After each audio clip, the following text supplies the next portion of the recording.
Joining us for a conversation is Morgan Lekstrom, the CEO of Silver HAMR Mining. Mr. Lekstrom, welcome to the show, sir. Thanks for having me back, Maurice. It's been a while. It has, and it's a great time to have you join us to get us up to date on the latest exciting developments on Silver HAMR Mining. Before we begin, Mr. Lekstrom, please provide us with a brief introduction on Silver HAMR Mining and the opportunity the company presents to shareholders. Yeah, I mean, it's really been a fantastic 9 months of really getting this company going. We started trading in May last year. We're a pure silver play company called Silver HAMR, if you can get by the name. We're focusing on past producing mines in Idaho and Nevada, really on that western United States. We have a high-grade past producing mine in Idaho called the Silver Strand Mine. We're exploring that. It's got an existing underground. We've consolidated a 5.5 kilometer strike that had never been done before. And we're starting to drill that here in May. We did a small drill program last year, started to prove that there is gold and silver there, and at grades that are very, very good for 14 meters below surface. And we're going to start exploring that more. Then we moved down and we moved into 2 assets in Nevada. We only picked them up in late September. We're starting to explore our Liza property. That's in the historic Hamilton district. That district produced 40 million ounces of silver from 1868 to 1872 at grades between about 5.5 and 18.5 thousand grams a ton silver equivalent. Now, those are fantastic grades. No one has gone back in 150 years on our properties and taken a look at it. So we're fortunate enough to pick that up. We started sampling it. Not only did we find high-grade silver up to about 1,500 grams a ton with multiple 400,000 plus gram a ton hits, but also multiple percentages of copper, lead, zinc. So it really looks fantastic for that large exploration payoff as well. And then our next project we picked up is called Silverton. It's about an hour 20 from Tonopah. And it was a past producing silver mine as well. Again, keeps going with the whole philosophy here. And we started doing some work on it this winter and realized that not only is there that past producing silver portion, there is a gold portion of the property, but that the silver portion as well has gone on this longer strike area that had never been looked at. So we started sampling it, we started mapping it, and we're getting going on that. And we decided, hey, why don't we permit that one as well to drill? So Silverton is fully permitted to drill now. And when we're ready, we will look at not only doing some geophysics, but some drilling there in short order. Strong management team in the background, myself being a mine builder, working for some of the majors like Freeport and Rio Tinto in Mongolia and Indonesia, and with people like Ron Burke in the background, who is ex-vice president of Centerra Exploration, vice president of Silver Standard Exploration, now SSR Mining. We have Lawrence Ralston, fantastic newsletter writer, geologist, company starter, and chairman of Metal Royalties, as well as Jonas Lang on our capital markets side. Well, it's a number of compelling value propositions before us, and I'm anxious to get a little further into each of your projects here. But let's step back for a moment. Remind us on the stock performance as you're approaching your 1-year anniversary. It's been quite a ride for shareholders in the most optimistic way, I should say. Yeah, you know what? I've been very proud of our share base and the folks behind this, as well as the team and how it's performing. We did our last financing at 25 cents for $3.5 million, and the stock had a half warrant on it, so at 50 cents. And really, it is a testament to the vision and how we want to grow this in the accelerated manner that we are growing it. And the great thing about that is we went from 25 cents up to, we were floating around 34 cents at the when the 4-month hold came off on that financing, and it ran all the way up to $1.08. And generally in those 4 months hold, things run down. We were pleasantly surprised, and we had great news. And now we're hovering around that 65 to 70 cent mark. So, 2.5 times above what our last financing was. And I think we have that potential to have that explosive growth again this year. High potential for sure. Now, we're going to cover your capital structure a little bit later, but please remind us, how many shares outstanding do you currently have? We have about 38.2 million shares, 6.9 million in the money warrants, and totally fully diluted with our options, we're about 47.9 million shares. So very, very tight share structure, very low float, very low amount of shares out. So it's pretty great. Well, let's go on site, beginning with your flagship Silver Strand project located in the renowned Coeur mining district of Idaho. Mr. Lekstrom, if you wouldn't mind, please reacquaint us with the value proposition before us. So that's that past producing silver mine in what you just said, the Coeur Silver Mining District. That's the Silver Valley. That's where Coeur, Hecla, that's where these huge companies got their starts with their monster mines like Sunshine and Galena and Lucky Friday. And all those mines go down 1,800 plus meters and have produced hundreds of millions of ounces of silver. Now, what's unique about Silver Strand is it's in the same rock formation, the same Revette formation. It has a gold cap to it, which a lot of people didn't know that Lucky Friday had back in the day, and has only ever gone up 90 meters. It hasn't gone down. So now that we are able to not only get back in that underground and start drilling down, we consolidated a land package along that 5.5 kilometer strike. Now we can start exploring that. And we did that last summer. We started getting grades all up and down the strike of, up to 12 grams gold, 255 grams a ton silver on surface from chip samples. So now we have a really clear path forward on how we can make that resource very big, very fast, and make that strike length much bigger.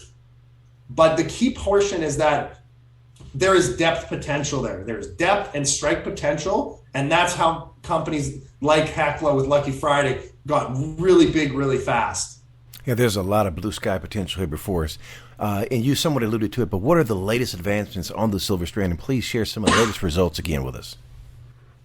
Yeah, absolutely. So we were able to repatriate some core from the past drilling program that they'd started to drill down, and we were able to repatriate the core, the assays, and they were hitting 2,500 grams a ton silver equivalent, 1,200 grams a ton silver equivalent over 3.3 meters. In our drill program, we hit 600 grams a ton silver equivalent, 550 grams a ton silver equivalent over multiple meters. We actually hit a 15.5 meter zone that was highly mineralized with a 1.3 grams a ton gold. But I remind viewers, this was only 14 meters below surface. Just because we have the underground doesn't mean it has to be an underground. It just gives us an advantage and a cheaper way to explore. We don't have to drill through the overburden. We don't have to plow in roads. We use the existing underground. We put in a drill bay, we rehabilitated the mine, and we went back in there and drilled off 6 very quick holes. Generally it takes a year from when you get a property to start drilling it. We were drilling it within 4 months. So we're planning that drilling pattern going forward. We're going to explore surface, underground, and this is the year. It certainly sounds like it. Well, what work is currently being conducted, and what can we expect as far as news flow this year? Absolutely. Well, we're looking at getting drilling back here in May. So you're going to have a lot of drill results from there. They're very, very promising. And we're going to start drilling surface as well at Silver Strand. So hitting some of those surface targets, starting to test them, starting to test that strike extension. So again, we're going to be testing depth in one area, we're going to be testing strike in the other, and that could just lead to a massive potential ore body there, not only at depth, but along strike. So moving south to Nevada, let's highlight Silver Hammer's recent acquisitions back in September on 2 past producing high-grade silver projects that could stand out as flagship projects in their own right. Beginning with the Silver Strand Mine, tell us about the region and acquaint us more with the opportunity before us. So Silverton. Sorry, sir. Silverton Silver That's Mine. Okay. That's okay. So Silverton is an hour and 20 minutes from Tonopah, kind of northeast. It's in a past producing. It's called the Silverton Valley, and it was a past producing about 900 grams a ton in 1920s to 1930s. Obviously, everything kind of shut down back then for silver prices and the wars and all that fun stuff that was going on and depression.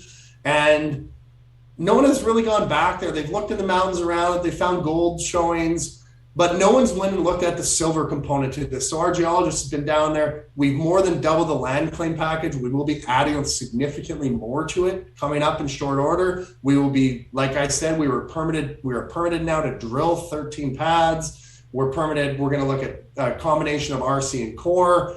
And we're going to start chasing that. And that really gives us a nice backstop project to right away start exploring. And we thought about it. We're like, okay, with our flagship Silver Strand, we're looking there in Idaho, but now we're like, wow, hold on, you have all these potentials in Nevada. And it's a great state to work in. So we're going to start hopefully pounding out some good results out of Silverton as well concurrently. And what can we expect as far as news flow from that? Geophysics, drilling, hopefully this year, definitely hopefully this year, and a lot more land claim package expansion, a lot more samples. So, I mean, the whole gamut of what you'd expect from a junior mining company, but we're advancing it very quickly. Sticking with Nevada, introduce us to the Eliza Silver project and what has shareholders excited about the project. You know, I'm also really excited about this project. And I say that not to be, an overexcited CEO, but I'm excited because when you're starting to explore a past producing area that produced 40 million ounces in 4 years, those grades had to be high. That was hand to mouth. That was not modern mechanized mining. That was hand to mouth, people digging. There are old reports of hitting pods, and I mean pods of silver of 66% hosted in chlorargite. There's old texts about rooms of silver on these properties. So if we hit anything like that, which I firmly believe we can, we're off to the races. But not only do we have that potential silver deposit on Eliza, now we have what we're seeing could be a potential porphyry underneath us. And there are porphyry showings around. So we do think that there's a high potential for a high-grade porphyry there, potentially. I'm not a copper porphyry expert. I'm not a geologist. So that's Phil and his department. But it's a lot of showings. Anything about 100 grams silver, we've been seeing multiple percentages of copper in the sample. So you'll see some news coming out hopefully in the next week or two on the Eliza project, on some interesting consolidations we're doing there. And they'll give you an idea in that news release what we're going to be planning for that project this year. Switching gears, let's look at some numbers, sir. Mr. Lekstrom, please provide us the capital structure for Silver HAMR Mining. Yeah, so again, 38.2 million shares out right now, and 2.5 million options, 6.9 million warrants, in the money warrants at 50 cents, and fully diluted about 47.8 million, 47.9. And also, full disclosure, I just recently added to my position. I exercised my warrants. I participated in the first financing. You certainly have my vote of confidence, sir. Well, I know we really appreciate that, Maurice. We have been getting warrants coming in, and that provides a very natural and organic funding method for us. Mr. Lekstrom, what would you like to say to shareholders? I'd like to say stay tuned. If this is the WB, come in with a stay tuned for an exciting announcement, because I think this is really the transformative year. We got our legs behind us last year. We got our plans in place. We brought in amazing assets. We accelerated everything, including drilling, permitting, and now we've got 3 high potential, low risk projects that have been past producing, that have that potential to be company builders. So not only are we relying on one project, we have that potential in all 3. Last question, sir. What did I forget to ask? You wonder where my bow tie was. No, I'm just kidding. You asked all the right questions, Maurice, and I'm very happy to be back on your program and talking to your viewers and listeners, and hopefully they've been following our story in eager. And I can tell you, it's going to be a transformative year for us. And with the commodities, with everything's going on in the macro situation, I'm really happy to be working in the Western U.S. Mr. Lekstrom, for someone that wants to learn more about Silver HAMR Mining, please share the contact details. www.silverhammermining.com, and go right to the bottom and click on the link Investor Relations and talk to Christina Pilon. She's our IR. And if you have any questions, please get her to forward them on to me. I'm more than happy to take a call or have a chat. Mr. Lekstrom, it's been a pleasure speaking with you. Wishing you and Silver HAMR Mining the absolute best, sir.